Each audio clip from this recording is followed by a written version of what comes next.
प्रथम विश्व युद्ध, एक ऐसा संघर्ष जिसने दुनिया का नक्शा ही हमेशा के लिए बदल दिया। आज की हमारी इस पड़ताल में हम यही समझने की कोशिश करेंगे कि आखिर ये सब शुरू कैसे हुआ और क्यों। तो चलिए सबसे पहले एक सवाल से शुरू करते हैं। एक ऐसा सवाल जो इस पूरे महायुद्ध की कह सकते हैं जड़ है। सोचिए, आखिर कैसे सिर्फ एक इंसान की मौत 1,70,00,000 लोगों की जान ले सकती है। ये आंकड़ा ये वाकई में हैरान कर देने वाला है और इसीलिए ये समझना बहुत जरूरी हो जाता है कि आखिर हुआ क्या था। तो इसकी शुरुआत कहाँ से हुई? चलिए उस एक गोली की कहानी देखते हैं जिसने पूरी दुनिया को जंग की आग में झोंक दिया। तारीख थी 28 जून 1914। जगह थी साराजेवो और यहां ऑस्ट्रिया के आर्कड्यूक फ्रांस फर्डिनेंड की हत्या कर दी गई। अब ये हत्या ही वो चिंगारी थी जिसने आग लगाई, क्योंकि हत्या करने वाला एक सर्बियाई राष्ट्रवादी था। ऑस्ट्रिया हंगरी ने सीधे सीधे सर्बिया की सरकार पर इल्जाम लगाया और उन्हें एक ऐसा अल्टीमेटम थमा दिया जिसे मानना मतलब एक तरह से घुटने टेक देने जैसा था।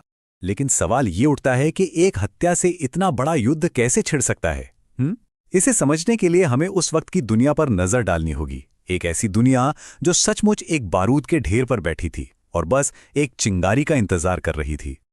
उस दौर में यूरोप की जो बड़ी बड़ी ताकतें थीं, उनके बीच एक होड़ मची हुई थी पूरी दुनिया पर अपना दबदबा कायम करने की। सबके सब ज्यादा से ज्यादा जमीन और संसाधन हथियाने में लगे थे, खासकर अफ्रीका और एशिया में। और ये लड़ाई सिर्फ जमीन की नहीं थी, ये लड़ाई थी आर्थिक ताकत की भी। और देखिए, जब ऐसी होड़ होती है तो क्या होता है? हथियारों की दौड़। हर देश दूसरे से ज्यादा ताकतवर दिखना चाहता था, तो बस हथियारों की एक जबरदस्त रेस शुरू हो गई। हालात इतने खराब थे कि कुछ देश तो अपनी पूरी अर्थव्यवस्था का 80% तक सिर्फ और सिर्फ अपनी सेना को बढ़ाने में लगा रहे थे। अब इस पूरे माहौल का नतीजा क्या निकला? खुफिया संधियां।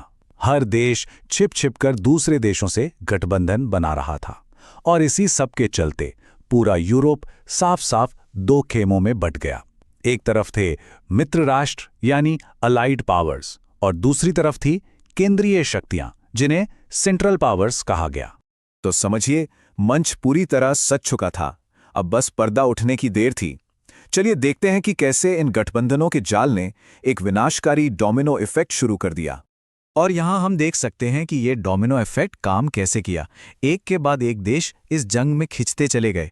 देखिए, ऑस्ट्रिया हंगरी ने सर्बिया पर हमला किया तो सर्बिया का दोस्त रूस उसकी मदद के लिए आ गया। अब रूस को आते देख ऑस्ट्रिया हंगरी का साथी जर्मनी मैदान में कूद पड़ा और उसने रूस के खिलाफ ही जंग छिड़ दी।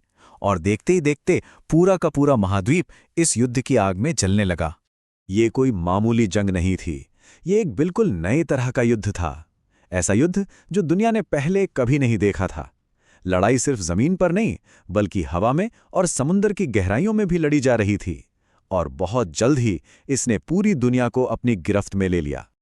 अब बात करते हैं तबाही की। इन 4 सालों में जो नुकसान हुआ इंसानी जानों का और अर्थव्यवस्था का, उसकी कीमत इतनी ज्यादा थी कि दुनिया ने पहले कभी सोचा भी नहीं था।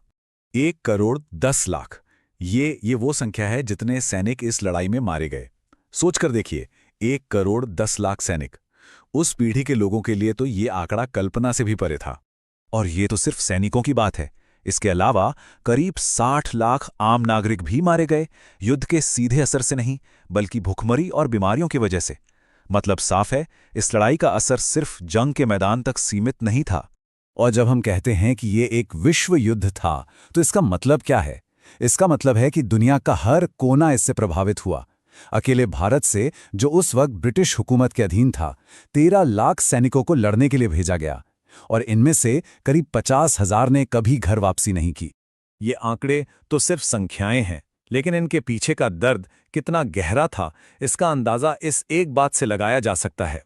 युद्ध के बाद हजारों विधवाओं ने अपनी शादी की अंगूठियां इकट्ठा की, सिर्फ दुनिया को ये बताने के लिए, ये संदेश देने के लिए कि इस जंग ने कितनी औरतों से उनके पति छीन लिए। तो तबाही का मंजर सिर्फ जानों तक सीमित नहीं था। पूरी दुनिया में आर्थिक मंदी छा गई, खाने की कमी हो गई, महंगाई आसमान छूने लगी, खेत खलियान बमों से बर्बाद हो गए, नदियां और पानी के स्रोत जहरीले हो गए। और इन सब से ऊपर लोगों पर जो मानसिक असर पड़ा, जो डिप्रेशन और ट्रॉमा आया, उसने तो पीढ़ियों तक लोगों का पीछा नहीं छोड़ा। तो 11 नवंबर 1918, वो दिन जब ये महायुद्ध खत्म हुआ। लेकिन ये सिर्फ एक युद्ध का अंत नहीं था, ये एक नई दुनिया की शुरुआत थी। इस जंग ने दुनिया का नक्शा ही हमेशा हमेशा के लिए बदल कर रख दिया। सोचिए, 4 बड़े-बड़े साम्राज्य जो सदियों से दुनिया पर राज कर रहे थे, वो ताश के पत्तों की तरह ढह गए।